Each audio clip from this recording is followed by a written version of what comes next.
Halo teman-teman, hari ini saya main ke studionya Delta FM Bandung.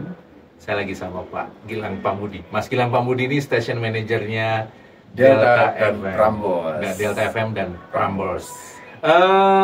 Saya harus mulai dari mana? Nggak, Mas.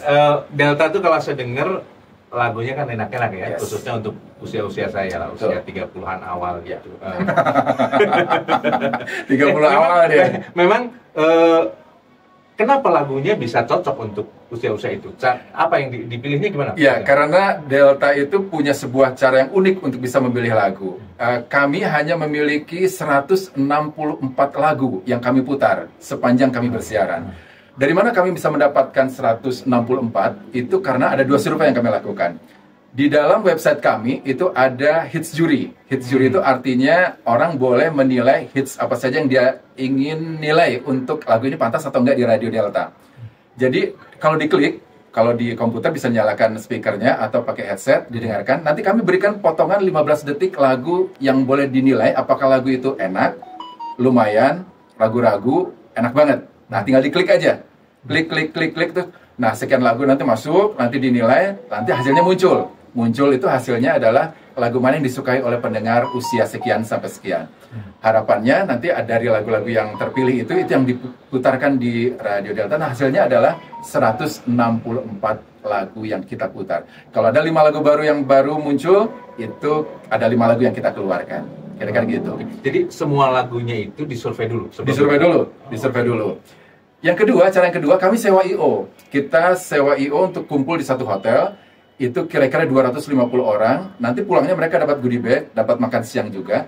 Di dalam hotel itu mereka akan kita perdengarkan potongan lagu juga, 15 detik tadi, untuk dinilai apakah lagu itu enak, lumayan, ragu-ragu, atau enak banget. Habis itu mereka pulang. Mereka tidak tahu kalau mereka diundang oleh Delta. Sehingga hasilnya nanti betul-betul real bahwa itulah lagu-lagu yang disukai oleh pendengar kita usia 24 sampai 39 tahun. Oke. Teman-teman, kalau nyebut Delta FM Bandung atau Delta FM se-Indonesia, Anda tentu tahu salah satu penyiar yang hari ini memimpin Kota Bandung, betul ya? Betul. Farhan adalah salah satu penyiar hebat di Delta FM. Selain juga yang di sebelah saya, Bang Budi yang dulu bersiaran bersama Syahnas. Delta saya lihat kan ada penyiar-penyiar starnya ya, ya termasuk Pak Farhan, kemudian ada Asri Welas. Itu memang bagian dari strategi atau kenapa akhirnya star itu yang dipilih? Oke. Radio itu adalah sebuah media yang membuat seseorang itu menjadi sangat dekat, sangat lengket. Manakala mereka ada di televisi, berasa seperti agak ada jarak begitu. Tetapi radio itu membuat seolah-olah mereka menjadi lebih dekat, lebih lengket. Oleh karena itu, kelengketan antara pendengar dengan penyiar radio itu kami coba lakukan pada selebritis dengan follower yang besar, dengan pengikut atau penggemar yang banyak. Itu yang membuat kami berharap bahwa dengan cara itu strateginya bisa mendorong mereka yang tadinya suka sekedar sebagai selebritis, tapi menjadi suka karena suaranya ada di radio. Tapi efektif gitu? Sangat efektif. Jadi itu masuk ke dalam company profile kami. Kami lempar ke seluruh klien kami bahwa yang bersiaran pada jam sekian sampai sekian adalah sosok yang terkenal sekali, dan itu menjadi salah satu daya pikat. Oke. Nah, Delta itu memang ini ya Mas Gilang ya, apa secara segmen membidik bukan lagi anak-anak muda ya. Betul. Tapi apa itu nyebutnya antara 24 tahun sampai 39 itu kami sebutnya dengan millennials atau kami sebutnya dengan dewasa muda. Nah, mereka itu hidup kira-kira 15 tahun yang lalu itu sangat efektif, sangat happy gitu, sangat gembira, sangat menikmati hidup. Jadi kita tarik mundur 15 tahun yang lalu dari sekarang, itu berarti tahun 2010. Nah, 2010 itu mereka sangat menikmati hidup. Nah, mereka yang kita sasar untuk kita berikan segala kebutuhan audio maupun juga gaya hidup di Delta. Oke. Cara melayani pendengar di usia itu apa yang khasnya? Kami melakukan survei, apa saja yang mereka butuhkan, apa saja yang mereka inginkan. Gaya belanja, bangun tidur, olahraga, kumpul sama teman, belanjanya kayak apa, di mana, mobilnya apa, gitu. Kami survei. Surveinya bisa bentuk tertulis, bisa ngobrol, bisa FGD. Itu bisa membuat kami tahu apa yang mereka butuhkan, apa yang mereka inginkan. sehingga kami setidaknya kami tidak terlalu meleset jauh ketika kami memberikan siaran kami. Oke. Coba kita tes, ini station manajernya Delta Bandung. Kalau pada usia itu kira-kira karakternya gimana tuh? Kebiasaannya atau bahkan kendaraannya, biar kita bisa melayani dengan tepat ya orang-orang di usia itu. Salah satu yang unik, mereka itu punya kebiasaan brunch, yaitu antara sarapan dengan makan siang, mereka itu punya kebiasaan untuk makan sesuatu gitu, mengunyah sesuatu. Itu unik sekali, satu. Yang kedua, mereka juga punya kepedulian sosial yang tinggi terhadap masa depan. Jadi mulai berpikir tentang investasi. Bisa saham, bisa beli kafling rumah, bisa beli tanah, dan lain sebagainya. Berikutnya, mereka juga punya nilai-nilai keluarga, family value yang cukup kuat. Mereka juga mulai mengenal dunia religius. Mulai dunia agama itu sudah mulai menjadi bagian yang mereka menganggapnya penting. Mereka juga, ini dia yang menarik. Mereka juga punya cynical. Cynical itu perasaan sinis. Perasaan sinis terhadap sesuatu yang tidak pantas buat mereka. Mereka mengungkapkannya entah dengan lisan, verbal langsung, atau mereka posting di status mereka, atau mereka posting di sosial media mereka. Kesinisan mereka. Oleh karena itu, penyiar kita juga mesti mewakili rasa sinis itu. Misalnya, saya nggak suka dengan dia. Ketidaksukaan itu juga diwakili oleh penyiar, tapi tidak terlalu banyak. Agar jangan sampai nanti siarannya isinya sinikal semua. Setidaknya dengan mewakili itu akan dirasakan oleh pendengar kita bahwa ternyata perasaan saya terwakili ya sama radio ini. Oke. Coba dicek teman-teman yang usia range 24 sampai 39 tahun ya. 39. Kayak gitu nggak gitu. Jadi kan itu tes apakah strategi yang diterapkan Delta itu sesuai dengan perkembangan masyarakat sekarang. Tapi bisa meleset nggak Mas Gilang itu? Misalnya gini nih, ada orang-orang di usia entah di atas itu atau di bawah itu, tapi punya kebiasaan-kebiasaan itu. Jadi itu terpotong misalnya kalau Delta bikin event, ternyata yang datang ada anak-anak mudanya atau bahkan ada yang tua-tuanya gitu. Oh iya, salah satu hal yang juga menarik di karakter pendengar Delta adalah menolak tua. Jadi pun mereka sudah berusia baya, tetapi mereka masih mencoba untuk mengenang masa-masa sendiri, masa-masa lajang gitu, masa-masa kuliah atau SMA. Nah itu juga merupakan satu hal yang menarik, dan itu juga terwakili oleh beberapa persen lagu kita yang mundurnya agak jauh ke belakang. Itu supaya minimal itu menjadi bagian dari kita mewakili jiwa mereka, mewakili kebutuhan mereka. Dari sisi obrolan penyiar juga begitu. Kami mencoba untuk menarik mundur ke belakang kira-kira hal-hal apa saja yang tetap masih bisa nostalgic untuk mewakili perasaan mereka ketika mereka masih sangat muda. Atau buat mereka yang misalnya udah lewat dari 39, kami juga bisa penuhi dengan sesuatu yang membuat mereka tetap merasa terwakili dengan hal-hal yang pas buat mereka. Misalnya perasaan kepercayaan diri menghadapi usia manula misalnya, atau pentingnya kesehatan untuk usia manula, atau pentingnya hubungan baik agar jangan sampai pecah nilai keluarga di usia manula. Itu kami obrolkan dari sekarang, setidaknya itu untuk persiapan agar hal-hal yang buruk bisa kita hindarkan lewat siaran kita. Oke. Ya. Jadi sangat mungkin ya. Mungkin.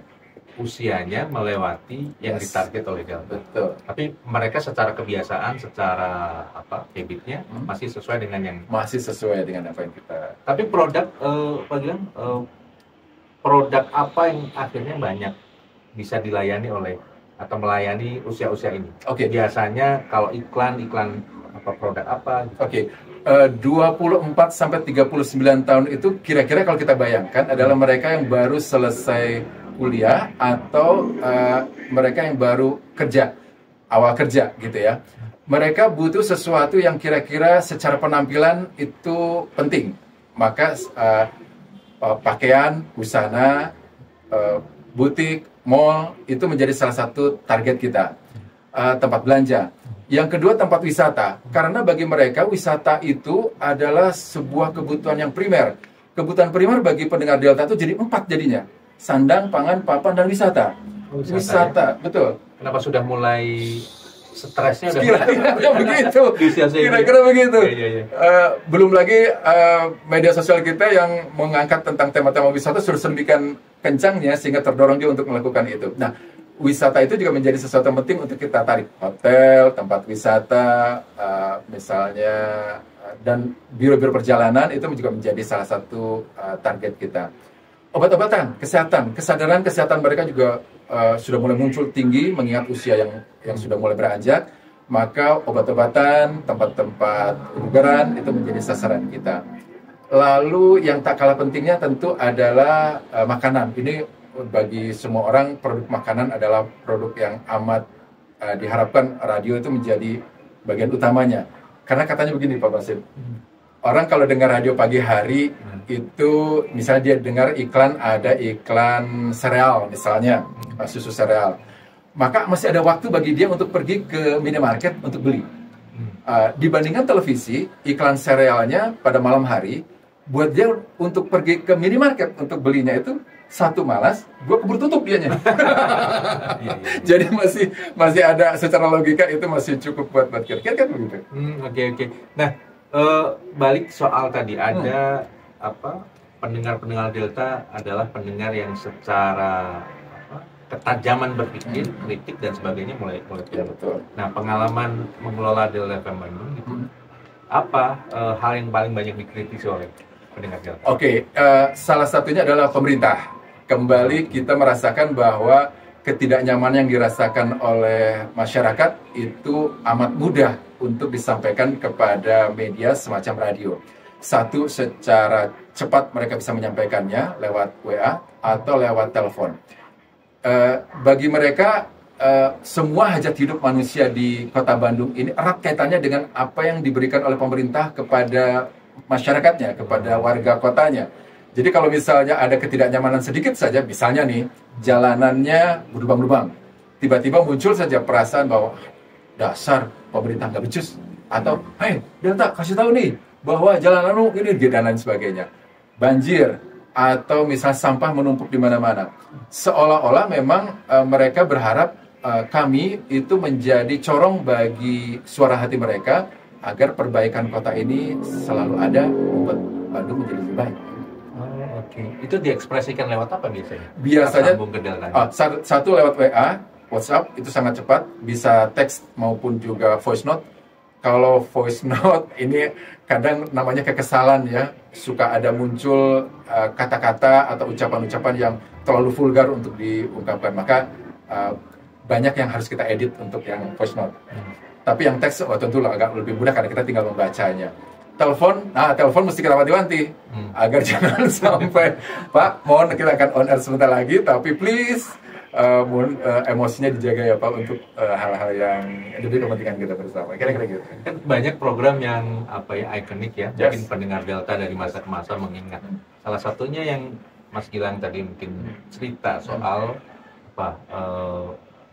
berbelanja lagi dibayarin Delta. Dibayarin Delta. Kayak apa tuh? Jadi kami bekerja sama dengan beberapa pusat perbelanjaan. Kami tidak sebutkan pusat perbelanjaannya, kami rahasiakan kepada pendengar.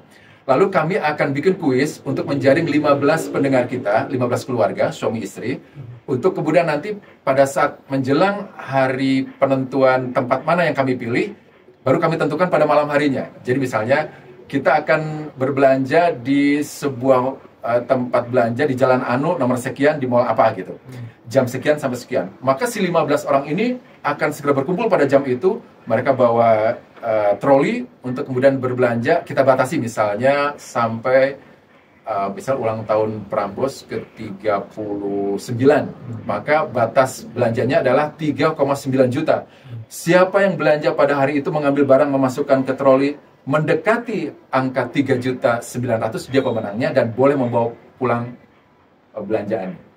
Gitu kira-kira. Itu apa keuntungannya bagi Delta bikin program itu apa? Satu, karena berbelanja itu menjadi bagian yang gaya hidup mereka pendengar Delta. Satu, sudah punya penghasilan, kebutuhan anak-anaknya kira-kira umurnya masih kecil-kecil, sehingga berbelanja itu menjadi sesuatu yang penting. Yang kedua, si tempat belanjanya terpromosikan, akan dipromosikan berulang-ulang. Bahkan pada saat acaranya kan lokasinya ada di tempat belanja itu. Secara experience, fisik dari rombongan pemenang itu dan keluarganya yang mendukungnya itu akan tergiring berada di tempat itu. Jadi kita tidak hanya sekedar mempromosikan, belanja di tempat anu dong, murah tempatnya, murah harganya, tempatnya enak. Enggak, tapi fisik seluruh pendukung dari pemenang kuis ini berada di tempat itu langsung.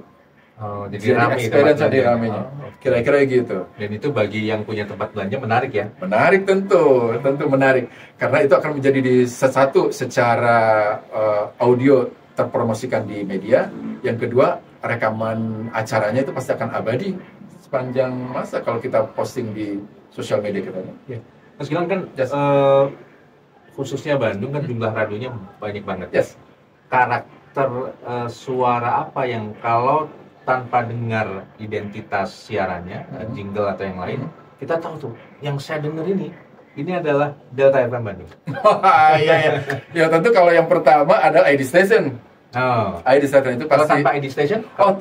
Tanpa ID Station, khasnya Delta itu adalah ngomongnya pendek. Pendengar kita itu ngomongnya pendek. Kami berusaha untuk membatasi bahwa obrolan itu sekitar 30 detikan. Kenapa 30 detikan? Karena Bandung ini banyak belokannya. Apa tuh hubungannya? Manakala nanti orang naik mobil, lalu dia pegang setir, lalu ketika dia belok, karena banyak belokannya, begitu dia belok, matanya sudah melihat posisi jalan yang baru yang akan dia lewati kan? Ketika itu telinganya menjadi lepas dengan radionya.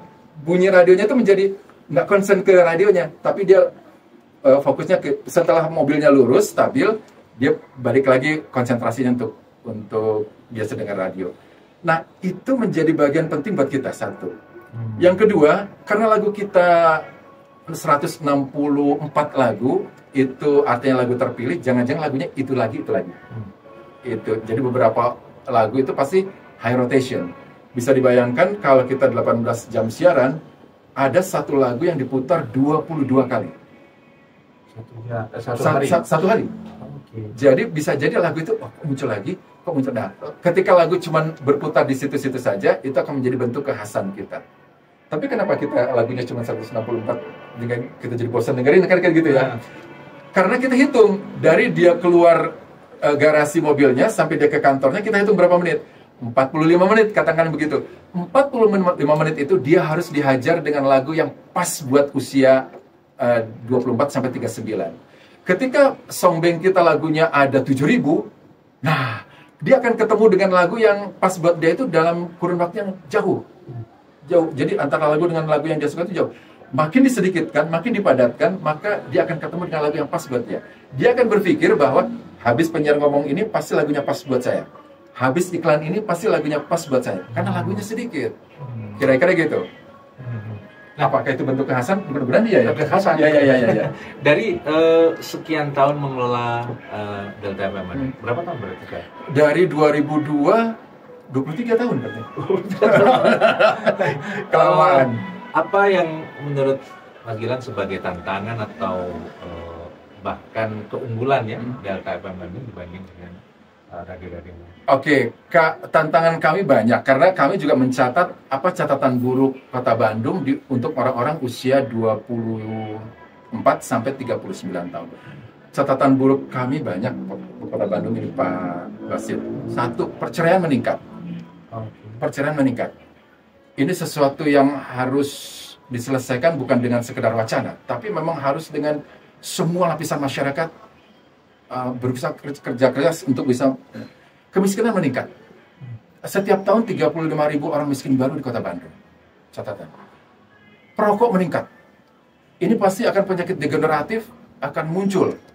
Saya itu sekali waktu datang ke Balai Kesehatan Masyarakat Kota Bandung di Jalan Cibadak, Raden Sulu. Oh iya, yang Paru ya. Paru. Ibu Hedi Purnomo. Hedi Purnomo bilang begini, Pak Gilang, bagaimana radio Pak Gilang? Alhamdulillah Bu. Tolonglah Pak Gilang, perokok di Bandung naik Pak Gilang. Iya juga ya. Ini penting. Karena itu ini tantangan buat kita semua. Atau Prambos bahkan lebih berat lagi persoalannya. Karena Prambors itu Bandung masuk satu di antara 3 kota yang perempuannya paling cepat melepaskan kegadisan.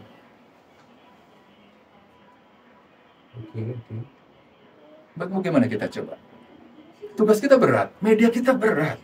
Tapi mari itu menjadi tantangan kita untuk bisa bikin Bandung lebih baik. Itu jangan-jangan niat baik kita, semangat kita berangkat dari rumah menuju tempat kerja untuk bikin Bandung lebih baik, itu yang menjadi penyemangat buat kita.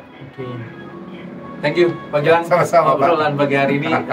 Ke depan Delta punya hal apa lagi yang bisa dibagikan ke Oke, kami tidak akan pernah berhenti untuk bisa makin mengetahui apa keinginan dan kebutuhan pendengar kita. Sama halnya sebenarnya dengan rumah tangga. Kita ini mesti paham apa keinginan dan kebutuhan dari pasangan kita. Semakin kita mengetahui apa kebutuhan pendengar kita, kebutuhan dan keinginan pendengar kita, sama dengan apa yang dibutuhkan dan diinginkan oleh pasangan kita, itulah sebenarnya perjalanan hidup kita. Itulah kebahagiaan kita.